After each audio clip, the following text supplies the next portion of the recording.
उद्धव ठाकरे यांच्या बॅगची सलग दुसऱ्या दिवशी तपासणी। काल वणीमध्ये तर आज औसामध्ये घेतली झाडाझडती। ठाकरेंनी पुन्हा घेतली निवडणूक अधिकाऱ्यांची शाळा।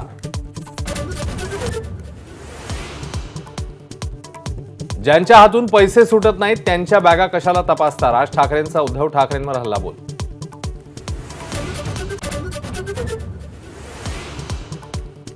बटेंगे तो कटेंगे योगी आदित्यनाथ यांच्या वक्तव्याला मुख्यमंत्री शिंदेंचं समर्थन तर अजित पवारांचा विरोध। पण एक है तो सेफ है या मोदींच्या वक्तव्याला अजित पवारांचा पाठिंबा। एकनाथ शिंदेंचा ताफा अडवून घोषणाबाजी करणारे संतोष कटकेंचा ठाकरेंच्या शिवसेनेत प्रवेश। घोषणाबाजीनंतर संतापलेल्या मुख्यमंत्र्यांनी थेट काँग्रेसच्या कार्यालयात दिली होती धडक। माहीमध्ये सदा सरवणकरांच्या प्रचारात भाजपचे कार्यकर्ते। देवेंद्र फडणवीस यांच्या आदेशानंतर महायुतीच्या उमेदवाराचा प्रचार। भाजप पदाधिकाऱ्याचं स्पष्टीकरण। पुण्यातल्या मोदींच्या सभेमध्ये गोंधळ। एक मराठा लाख मराठा अशा मराठा कार्यकर्त्यांच्या घोषणा। काही काळ गोंधळाची परिस्थिती। भुजबळांनी मर्यादा शिल्लक ठेवल्या नाहीत। येवल्यातल्या सभेतनं शरद पवारांचा निशाणा। जुनी शिवसेना फोडण्याचं पुण्यकर्म शरद पवारांनी केलं। भुजबळांचा गौप्यस्फोट।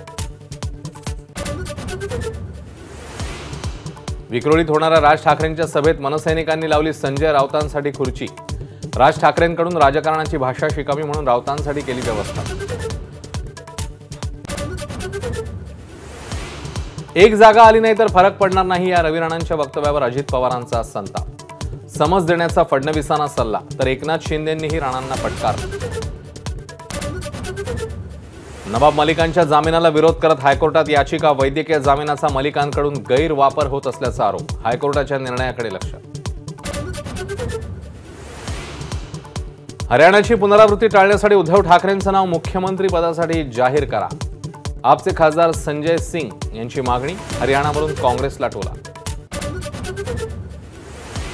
राज ठाकरेंचे एकेकाळचे निकटवर्तीय राजन शिरोडकरांचं दीर्घ आजाराने निधन। मनसेच्या स्थापनेत बजावलेली महत्त्वाची भूमिका। 3 वर्षांपूर्वी शिवसेनेमध्ये केला होता प्रवेश। ऐन लग्नसराईच्या तोंडावर सोनं झालं स्वस्त। गेल्या 5 दिवसांमध्ये सोन्याचे दर 4,000 रुपयांनी घसरले।